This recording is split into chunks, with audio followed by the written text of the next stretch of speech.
Genius draws no color line.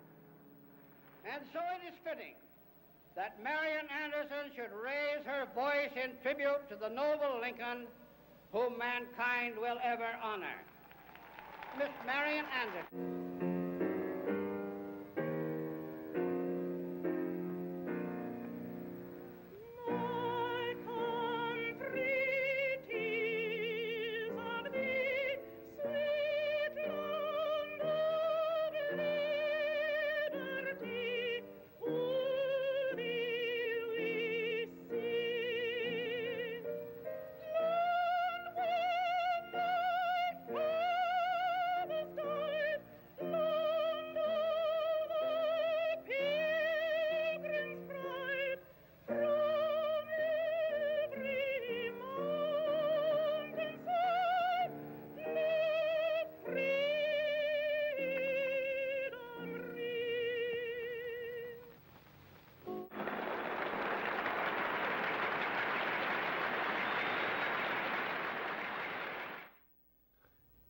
And welcome to Going Uptown with Uptown Brown. This is your host, Tyree Brown, also known as Uptown Brown on WBCA 102.9 FM on your radio station.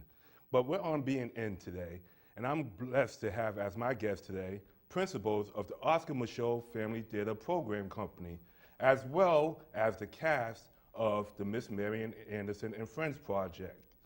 Today, we will talk about Miss Marian Anderson. And Miss Marian Anderson was born on February 27th, 1905 in Philadelphia, Pennsylvania. She will later on become one of the world's best gospel singer and classical music singer. In 1939, she was denied to sing in her hometown, Philadelphia, at Constitution Hall by the Daughters of American Revolution. This story was made all over the world, and this story was made all around the world, and the story was reported, and that made Marian Anderson famous. But on Easter Sunday, 1939, Marian Anderson was given the chance to sing at the Lincoln Memorial by some of her powerful friends. But we will talk a little bit more about that later. Right now, I want to introduce to you my guests for today. We have Minister Debbie Mosely, Mark and Sky Forts, and Sister Monica Anderson Spencer, who will be playing Marian Anderson in our program, in our production.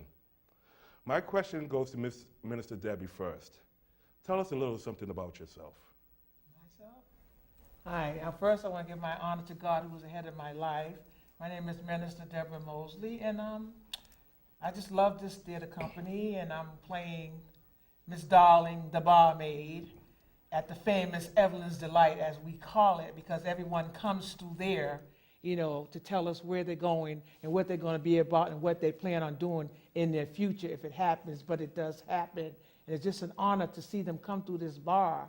You know, and they tease me because I don't sing, but it's okay. They say, don't say you can't sing, but say I never tried it. But I can sing just a little bit. As you can see in the play, you will see that sometimes. I'm going to fool them. But I love preaching. I love doing liturgical dancing. And I go motivational speaker when I'm asked to go speak at different churches. And that's what I love to do. So you are a minister at a church right now. Yes, I am. Can you tell us the journey on how you became a minister? Well, it was way back in the 60s and the 70s when I, first got that call. But you know how when you're younger, you say you walk away, and God said, come back here. And I would walk away again. He said, well, I got something else for you to do. And I would walk away, still walk away. And when I was working at New England Baptist Hospital, I used to take Bibles out and read to some of the patients. And that's where it really started. And I said, well, God got me doing all this. He has something for me to do. You know, and again, I would walk away. You know how you go to college and you stray away from church and everything. But then when I graduated, God said, I got your back. So when I got out, out of college, I went back to church, and that's when we got it started. I used to go to camps with different kids, religious camps, and I would be a lay staff. And then one day I told the pastor, it was Pastor Hugo Anderson, that I'm going to be just like you. I'm going to be on this pulpit, and I'm going to preach one day.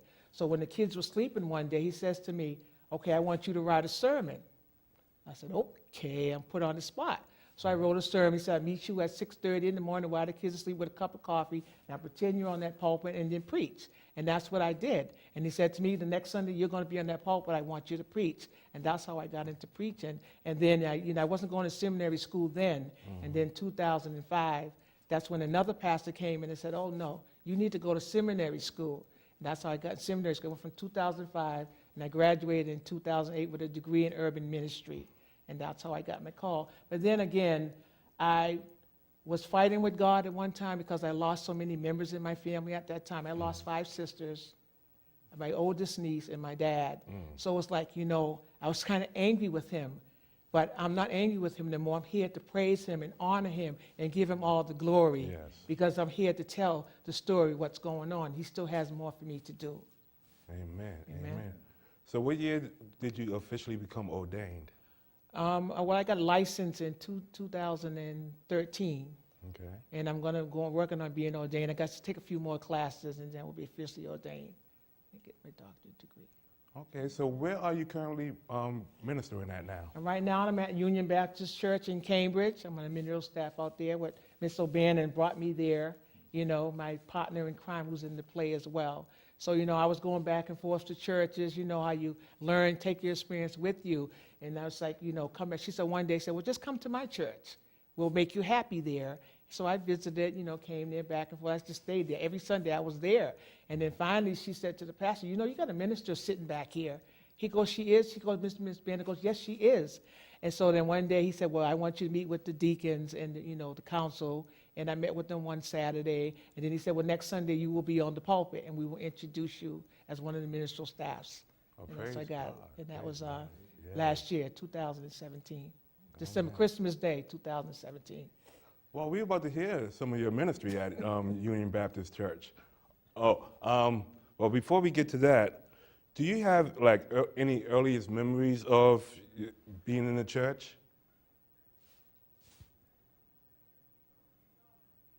Like, what doing? Like growing up as a kid? Growing up as a kid?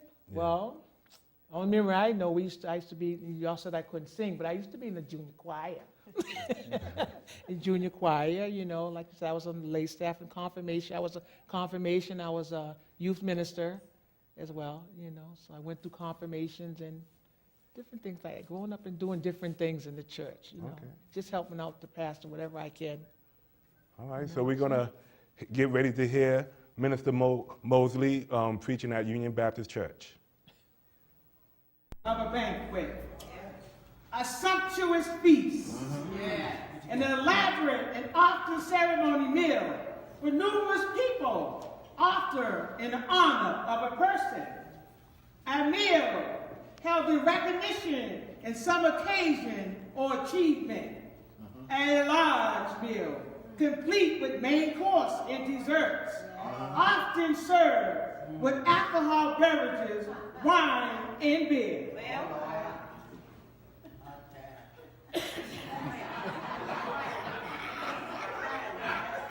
Act like you don't know what I'm talking about. Luke 14, verse 7-14. Jesus advised people not to rush for the best seats in the feast. People today are just as eager to raise their social status, whether by being with the right people, dressing for success, or driving the right car. Wanting a nice car or hoping to be successful in your career, it's not wrong in itself. It is wrong only when you want these things just to impress others. Whom do you try to impress? Don't aim for prestige. Look for a place to serve. If God wants you to serve on a wilder scale, He will invite you to take a higher place. People need to know God is watching you, so you need to stop hiding. We might not know what you're doing, but He sure does. In today's gospel again, Jesus uses the subject of table manners to teach the Pharisees the more difficult lesson in humility and hospitality. He tells them not to assume a place of honor of someone else's table, and when they give you dinner, they should not invite friends, relatives, or influential people on the understanding that they may have to invite them to their home in return. Instead, Jesus asked them to open their hearts to the poor. Amen, amen, amen. And God is always watching, and we're not here placed on this earth to impress other people. We're only here to impress the Lord. Lord, amen. And speaking about one of his servants, my next guest is Mark Forts. Now, Mark Forts, can you tell my audience a little something about yourself? Well, I too would like to give honor and praise to my Lord Jesus Christ, for without him I would not be here, and I would not be able to do the work that I'm doing. Again, my name is Mark Forts, and I am one of the principal cast members of the Oscar Michaud Family Theater program. And at that time, I'd just like to thank Mr. Haywood Fennell for also allowing me to be a part of such a wonderful cast and theater group. I got into the theater cast as a cast member because of my daughter Sky, who's sitting next to me here. I first brought her to audition, and then I said, I want to do this also. So then I got into it, and I first started with the Harlem Renaissance, revisited with a gospel flavor, which is another one of our productions, and I played a homeless guy. Such a serious role. I loved it, and so I got promoted, and and then the next one on. Can you tell us how you got promoted? Because of what? Because of my fantastic acting ability. Besides that, you know, he has another ability too. He knows how to sing. I used to mess around a little vocally, and I did do a little piece in the Harlem Renaissance, revisited with a gospel flavor. And then I was cast to be Mr. Roland Hayes in the Marian Anderson project. Now, Mr. Roland Hayes was a serious dude. Yes, he is. Oh, man. Mr. Roland Hayes, he was born in the late 1890s, and he was a lyrical tenor and composer who did a lot of the Negro spirituals that we hear still today. And he also spoke on the injustice, on social injustice, and he was an activist, and he did not play. And he was a very, very intellectual, but a very passionate man, very well-spoken, such a gentleman. And it was a pleasure to play him. And I hope I bring to the character something that people will take away from what Mr. Roland Hayes was really about. And you're passionate in other aspects in this community too. You're very active in the basketball community. Can you tell us a little something about that? Yes, I have an affection for our youth. And I always wanted to be involved in their upbringing and wanted to be a part of the lives of our youth in the community. Yes. So I began doing what I felt that I could do a little bit of, and that was basketball. I was able to play basketball at a very young age, and I was pretty good. And so I thought that I should teach. So I began teaching at the Roxbury YMCA youth basketball for our age group from like 6 to 9, and then from 10 to 12-year-old youths. And I did that for about 25 years there at the Roxbury YMCA, as well as the Roxbury Boys and Girls Club. I was there out of that 25 years, I was at the Roxbury Boys Club for about maybe 5 years, 5 to 6 years, somewhere in there. And so yeah, it was very fulfilling. It's great when you see the children that we help mentor, and you see them today and they remember the impact that you had on their lives. Yes. It's very fulfilling, and I felt great about doing that, yeah. Now, do you have any stories about one of the children that you mentored? Yeah, I do, actually. I was traveling, we was in Disney, Florida, with my family, and we was returning. And, you know, you're tired, you're worn out from coming back from Disney, and I'm in the airport. And all of a sudden, I just hear, Coach Mark, Coach Mark. And I turn around, and I'm like, wow, who's this in Florida calling me? And it was like, Mom, there's my coach. Mike came up to me and gave me a huge hug, and it just felt so great that he was able to recognize me, you know, for being such an influence to him. And which reminds me of another short little story that I have. I also did baseball. I also coached baseball for our youth, and I did that for about 6 years. And at the Franklin Field baseball field over there in Dorchester. And gentlemen, I'm filling out my roster for my team, and it was a hot, hot summer day. And all of a sudden, this big shade came over me. And I just looked up, and there was this gentleman there. He was about 6'5", 260 pounds, somewhere in there. And I said, could I help you? And he said, you don't remember me?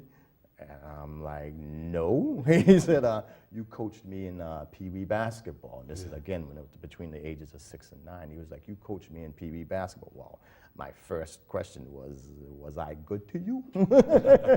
And he was like, oh, you was fantastic. He said, I went to college, because of you and the things that you instilled in me as a ball player on the court and off the court, because we also specialized in making sure that they did their schoolwork and things like that. We kept in contact with the parents and everything. So that was another gratifying moment outside the basketball court, how I touched them personally, you know. Well, that's wonderful. Amen. Amen. It's always good to have a positive male role model in our community. You know, that's what we need more of these days. Now, our next guest will be your daughter, Miss Sky Forts. So, Miss Sky, can you tell us a little something about yourself? Well, yeah, my name is Sky Forts. I'm 14, going on 15 in May 28th. And I'm from Hyde Park. I go to Boston Arts Academy. I go there for theater. My major is theater. I actually auditioned for vocals and theater, and I picked theater because I do so much like singing outside of school. Singing was like my first love. Okay. Like I've sang like my whole life basically. Like even like when I was in my mom's stomach. It's like a little story. She would always tell me this story. I was in my mom's stomach and she would pray and she would say, well, I want you to be a singer. And she would say, I want you to be better than Beyonce. I want you to be better than Rihanna. And actually, here I am. And I actually started singing at around the age of 6 or 7. And this is another story. So I was in the car and I was singing a song on the radio. And when the song was over, I told her, well, Mom, I want to be a singer. I want to be famous. And I told her I want to be in voice lessons. I want to take voice lessons. So my mom and my dad put me in voice lessons. And I've done like a whole bunch of performances in the city of Boston, like a whole bunch of venues in Boston. I've done a lot of singing. In my past years, I've done dancing too. And I do act. And I'm part of the Oscar Michaud Family Theater program. Okay. So what are some of the venues that you performed in around here?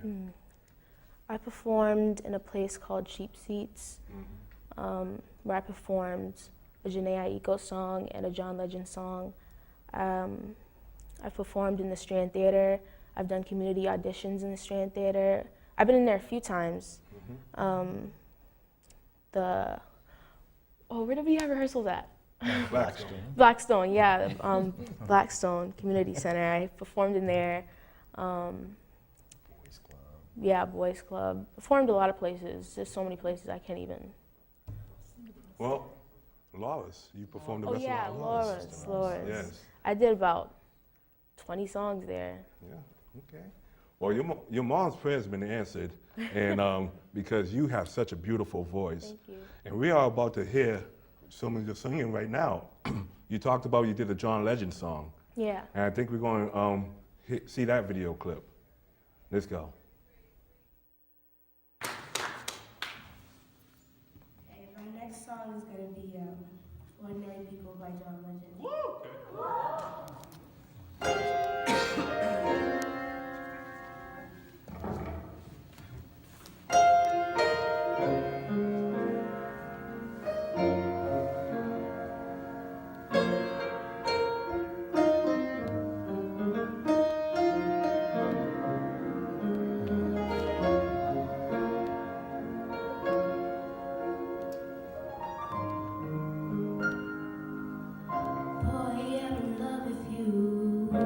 This ain't the honeymoon, past the infatuation phase. Right in the thick of love, the times we get sick of love. It seems like we argue every day. I know I misbehave, we make our mistakes, and we both still got room left to grow. And though love sometimes hurt, I still put you first, and we'll make this thing work. But I think we should take it slow, just ordinary people. We don't know which way to go, 'cause we're ordinary people. Maybe we should take it slow, take it slow. Oh, oh, oh. This time we'll take it slow, take it slow. This time we'll take it slow. This ain't a movie, no fairy tale conclusion, y'all. It gets more confusing every day. And sometimes it's heaven sent, head back to hell again. We kiss and we make up on the way. I hang up, you call, we rise and we fall, and we feel like just walking away. And as our love advances, we take second chances, though it's not a fantasy. I still want you to stay. What another beautiful voice. Sky Forts singing Take It Slow. And this was at Cheap Seats in the concert that she did. What a wonderful job. And our next guest is another lady with a beautiful voice. And this is Sister Monica Anderson Spencer. Welcome, Sister Monica Anderson Spencer. Can you please tell us about yourself? Well, first giving honor to God and to Jesus Christ, who's the head of my life. I primarily think of myself as a servant. Yes. Let's start there. I am a singer, an educator, music educator. I often, currently I'm employed as a long-term substitute in Hopkinton, Massachusetts in the middle school as a chorus director. I have spent the most of my life as a singer and chorus director. Originally, when I was in college, I started out as a voice major, and my mother wanted to know, well, what can you do? If you get a degree in voice, what can you do? She said, you can sing, right? And I said, yes. She said, well, what else can you do? And I said, well, I suppose. She said, can you teach? I said, well, yes, I suppose. She said, well, what else? I want you to be able to get a job. So she convinced me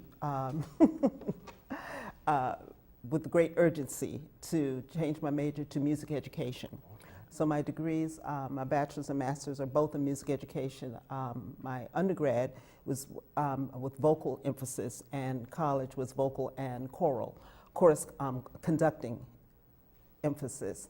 So and I remember thinking, because I come from a family of educators, a family of teachers, and the last thing I wanted to do was teach. I really did not want to teach. And I remember when I was doing my practicum, my student teaching in Washington, D.C., in the middle of the ghetto, and 2 weeks into my 9-week student teaching, my teacher had to be hospitalized, so I was in the classroom by myself. And I remember grading some test papers and getting so excited when the kids did well, and I remember thinking, oh no, they got me. But it was at that point that I realized that teaching was something that I enjoyed and perhaps was cut out to do. And I remember having a class of, because it was a junior high school, and it was grades 7th, 8th, and 9. And I remember I had a class of ninth graders, and I remember to this day, and we're talking decades ago, that it was the homeroom was section 9003. And I knew that that meant that the class was in the basement. And I was thinking, why are they keeping these boys in the basement? And there were over 30 names, so like 36 or 37 names on the roster. But it was never more than about 20 people in class at any one time. And I remember there was one boy that was consistently absent. And I remember thinking, well, does anybody know anything about him? And somebody said, well, he's not going to get paroled until March. And I thought, no, someone said, oh, he's out for the rest of the year. And then somebody else said, oh, no, well, he's going to get paroled in March. And I thought, okay. So, what's, you know, you was talking about you going to school and all that. You failed to mention, what school did you go to? Oh, I went to Howard University in Washington, D.C. HU. You know. HU here too. I went to Howard too. Yes, Howard yes. University in the house. Yes, indeed. And for all that I can say about the experience of being at an HBCU, Yes.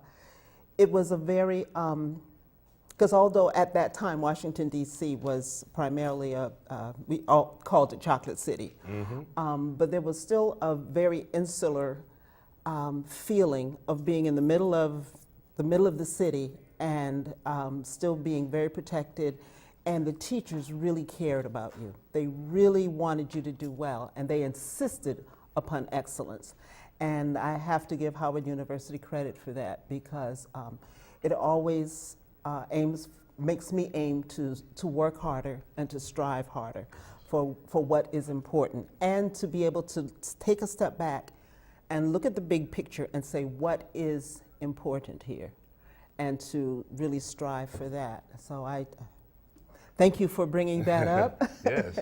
And then when you do sing, you definitely strive for excellence, because your voice is just tremendous.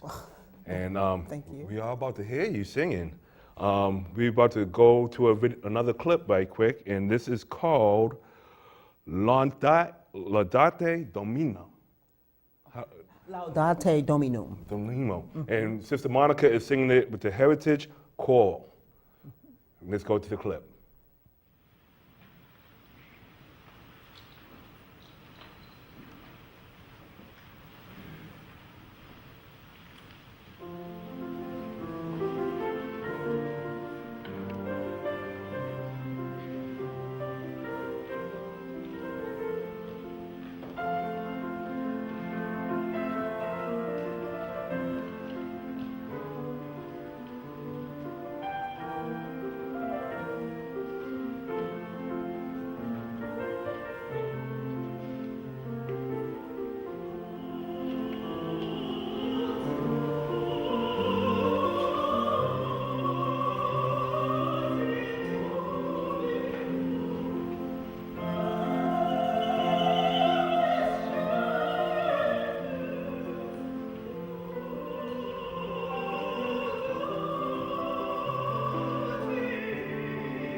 And we're back to Going Uptown. This is your host, Tyree Brown, AKA Uptown Brown. And I am joined today by the principals of the Oscar Michaud Family Theater Program Company, as well as the cast of the Miss Marian Anderson and Friends Project. The Miss Marian Anderson and Friends Project will be coming soon to the Blackstone Community Theater, Center on April 6th, Friday, April 6th at 6:30 p.m. and Saturday, April 7th at 2 p.m. at the Blackstone Community Center located on West Newton Street. Now, I would like to thank my guests for today. Again, Ms. Deborah Mosely, Ms. Sky and Mark Forts, and Sister Monica Anderson Spencer.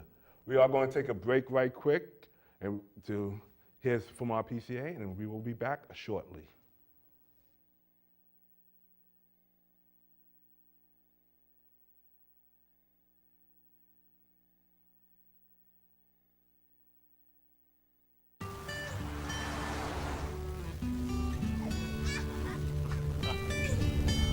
They say that when you're facing extreme danger, your life flashes before you.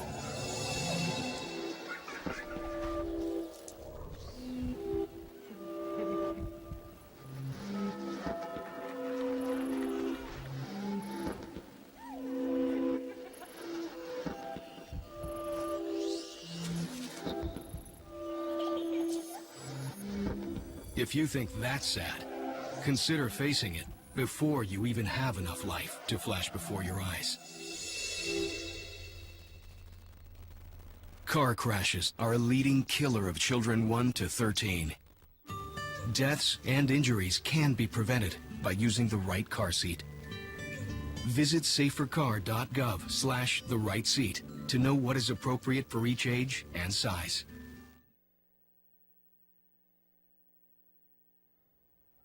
And we're back. This is Going Uptown with Tyree Brown. And I am joined by the cast of the Oscar Michaud Family Theater Program Company as we sit here and talk about Miss Marian Anderson. On the left of Sister Monica, there is a commemorative stamp of Marian Anderson that was made public on January 27th, 2005. And I would like to thank Miss Valerie Fox for donating it to our cause. I'm here with the cast of the Oscar Michaud Family Theater Program once again, and we are going to talk about Miss Marian Anderson. Sister Monica, who is Marian Anderson? Well, Marian Anderson was a contralto, a classically trained and classical singer who, as we mentioned before, was born in the, there's some differences about her actual birth year, but the end of the 19th century, beginning of the 20th century, and she was one of the greatest voices of the 20th century. Yes, she was born in Philadelphia, and by in the middle of the 1920s, I would think it was around 23, she performed with the New York Philharmonic Orchestra in front of a crowd of 7,500 people. So she already had that kind of reputation, and but she still was not able to perform the way she wanted to anyone who could afford to buy a ticket. And back then, it was much more affordable to purchase tickets to concerts. But there were people who insisted that her audiences, or venues insist that her audiences remain segregated, and that was something that she refused to abide by. She also was refused certain, just to perform in certain venues. So as many African Americans did at that time, she chose to go to Europe, and that was something that continued to happen well into the 1960s and 70s. That to make just a correlation, the great singer Jessie Norman, who was also a Howard University graduate, went to Europe to begin her career, and did very well. In fact, she was so popular in Europe that in 1976, when when France was celebrating its bicentennial, they invited her to sing the French national anthem. And we're talking about an African American woman was invited to sing the French national anthem. So again, just making the correlation to how blacks were often treated in Europe compared to how we were treated at home, and I put emphasis at home. But Marian Anderson would not be deterred. She sang before the crowned heads of Europe. She sang many, many concerts. She did not feel comfortable as an actress. So although she was invited and asked to sing at with a number of opera houses, she would decline because she would prefer to sing in what we call in concert and not have to act on stage. But interestingly enough, sometimes a concert is more difficult because in a concert, you were singing a number of different songs by different composers. She would sing a number of arias, songs from operas, and when you do that, you really have to assume the character of who the character would have been in the theater piece. So in a way, she was acting, but just not in costume and on an operatic stage or theater stage. And in 1955, she was the first African American to sing at the Metropolitan Opera. She sang the role Ulrica in Un ballo de maschera, and she Un ballo in maschera, forgive me. And it was the first time that an African American had sung at the Met. Now, New York City Opera did have an African American sing before that, but the Met was always seen as the American Mecca of opera. And interestingly enough, there was a coach, an African American coach named Sylvia Olden Lee, who was the first African American vocal coach at the Metropolitan Opera, and she was one of the people that insisted that this is someone that they should have on their stage. This is time. And it was really at the end of Marian Anderson's career, but so she was never officially on the roster of the Met. But through Sylvia's insistence, they did invite her to come and sing that season. And I take liberties by calling her Sylvia because she was also my vocal coach. Wow. I coached with her. Wow. And she was the one that would tell us these stories about Marian Anderson, and she was also instrumental in hiring two of the first African Americans at the Met, Robert McFarland, Robert McFerrin, forgive me, who was the first on the roster. And the name may sound familiar if anybody's familiar with Bobby McFerrin. Bobby McFerrin is his son. Exactly. Bobby McFerrin was his son. And Matilda Dobbs was the first woman, African American woman, who was my voice teacher.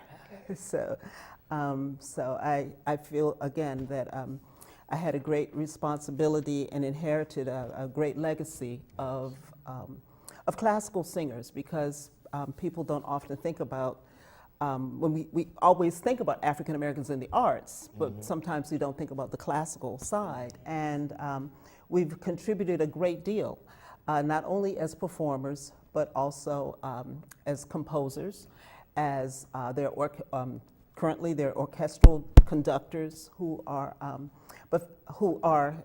operating in the classical world.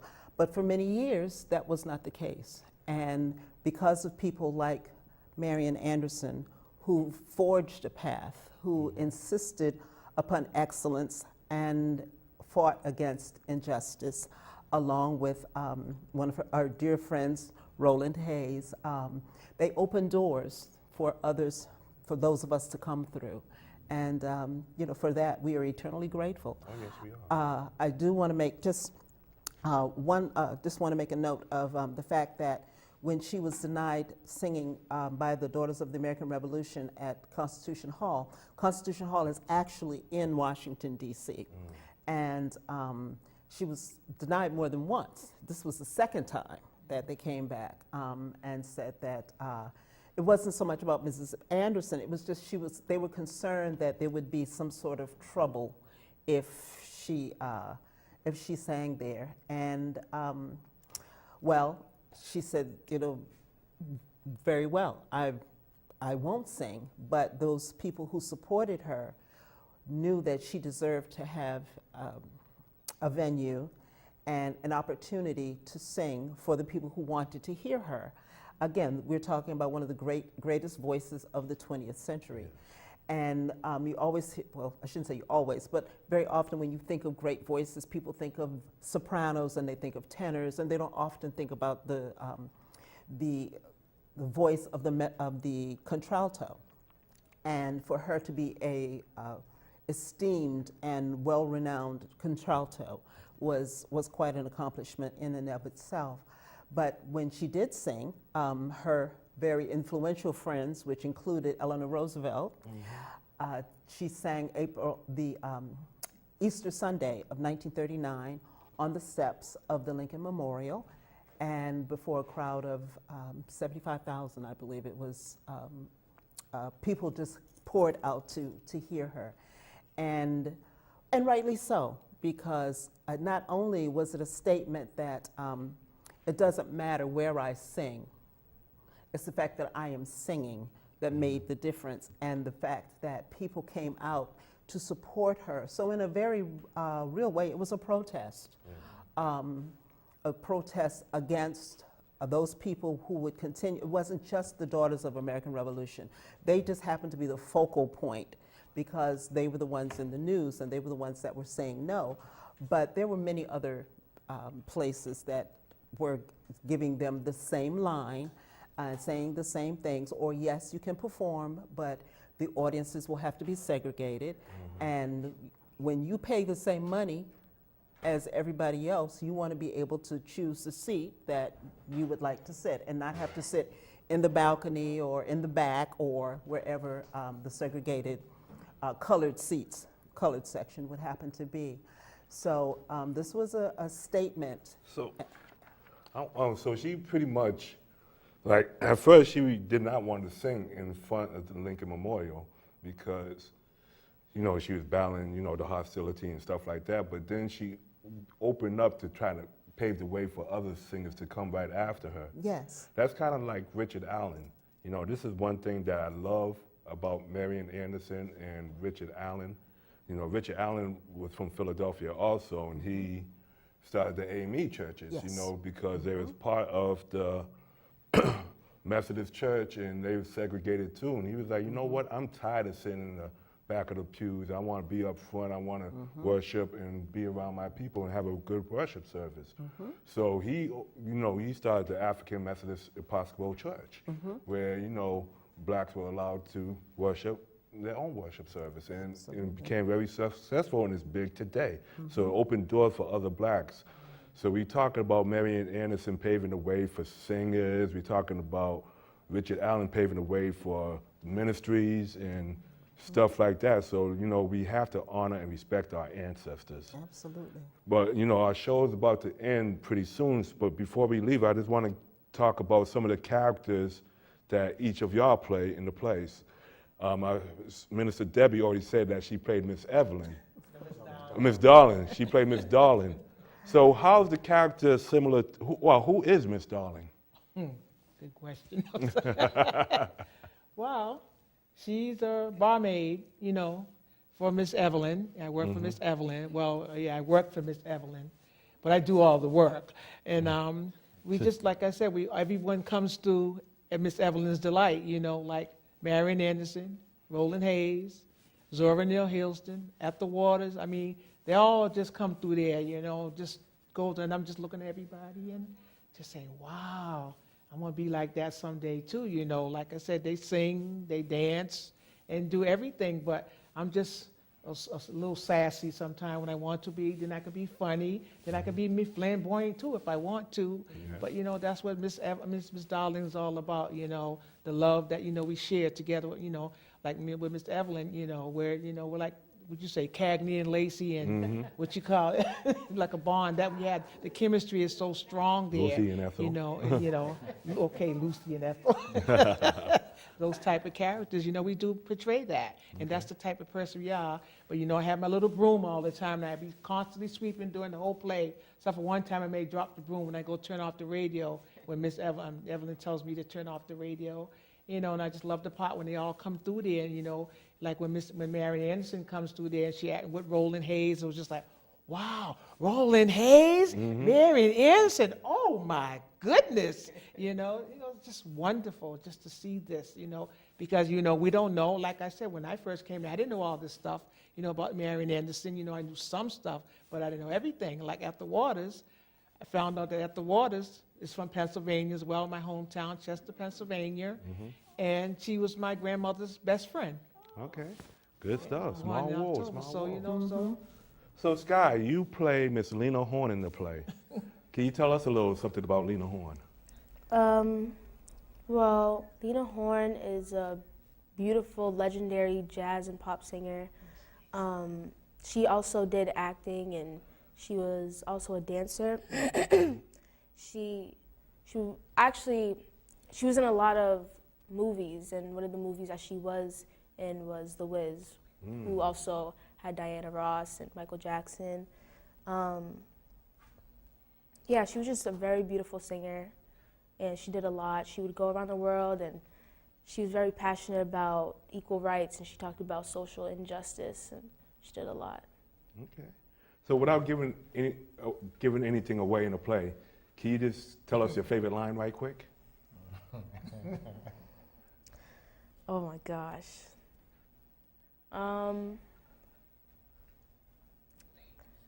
Got me going back, trying to think of the lines I got. Oh, it's okay, it's okay. Yeah, I can. All right. It's not coming to me right now. So what's the biggest challenge in taking that role? Do you have see any challenges in playing Lena Horne? Yes. So I feel like Lena Horne is so, she could be like sassy, but she does it in such a, like a classical way. Like, I feel like we're different. Like, we're two different people. Like, if I'm being sassy, I'm sassy. But she does it in such a classy way, and it's kind of hard for me to play that kind of role because it's just so different from the way that I actually am. That's one of the biggest challenge for me. Good stuff.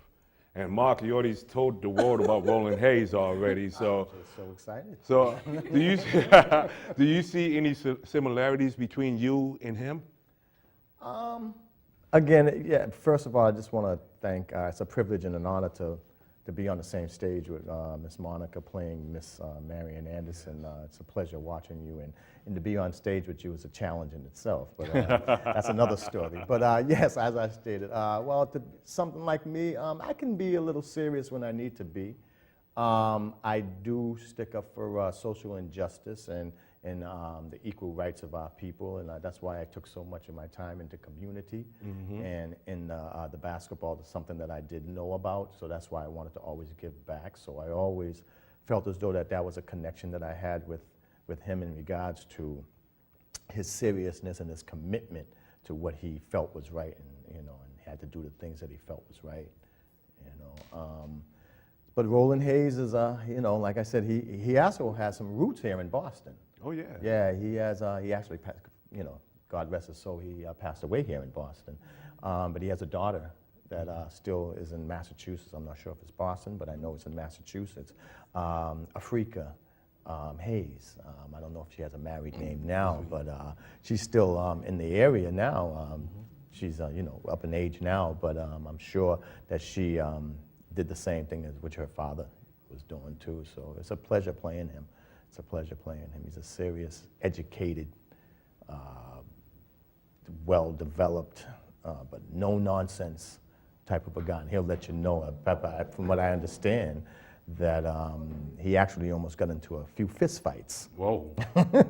Sticking up for what he felt was right, of the injustices that was in the community and of his people.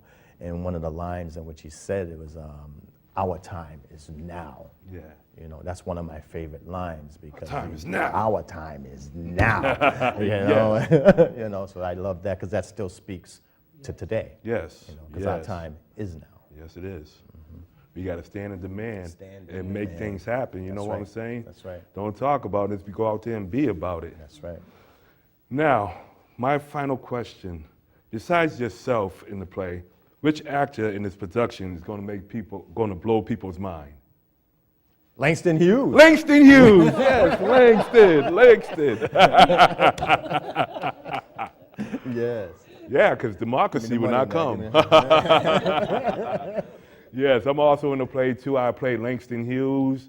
I'm fed up with the opportunities to not be able to use my power here in America. You know, since I have the power of language and people in America do not want to hear me, I get frustrated and want to go to Europe. So I say a little poem called Democracy, and I say that democracy would never come.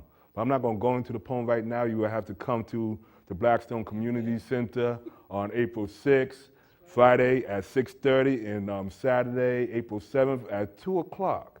And to see all of us play in the Miss Marian Anderson and Friends Project. We do have an excellent class. Not all of us is not here right now, but I do want to give a shout out to Miss Irene O'Bannon, who plays Miss Evelyn, the owner of Evelyn's Delight.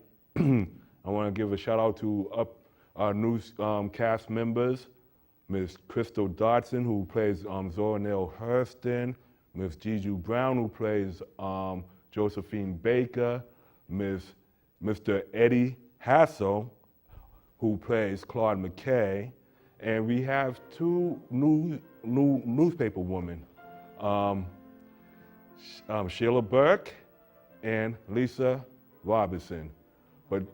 And of course, how can we forget Mr. Melvin Francisco, who plays Thomas A. Dorsey, and our up-and-coming star, Jarrell O'Bannon, who plays the newspaper boy. But I'm about to wrap this up. I want to thank all my guests for today. I want to thank the crew, and I want to thank you, the audience, for watching us today. See you next time on Going Uptown with Tyree Brown. Thank you.